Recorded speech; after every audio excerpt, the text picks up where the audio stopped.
Óli, já, náttúrulega þarf ekki að spyrja því. Þetta ekki eins og ætlaðu að byrja þetta, en er ekki bara 1-0 fyrir Val og game on? Jú, við þurfum bara vonum að létum mótlætið svolítið fara aðeins í taugarnar okkur og mistum aðeins hausinn.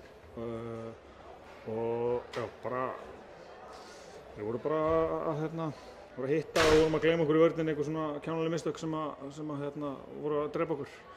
Við erum bara að fara heim og skoða þetta morgun og fara í gegnum þetta og mæta klárir á mánudaginn.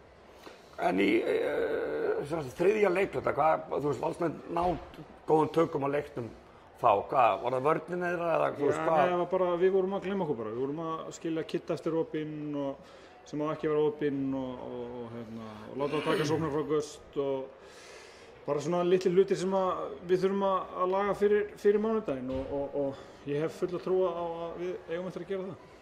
En veitu, vörnin hjá Val, þeir eru þekktir fyrir góða vörn, þeir eru mjög gott varnarlið, eða ekki? Men þurfum við ekki að finna einhverja lausn á því? Við vorum samt alveg, skilur við, hvað skoruðum mörg stig?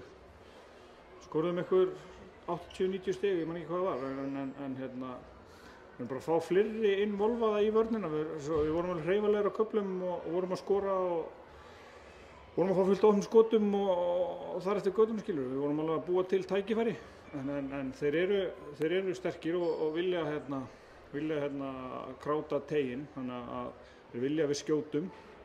En við þurfum að fara bara aðeins fínpúsa okkur og mæta klárir á mánudaginn. Og þið væntanlega mæti klárir á mánudaginn?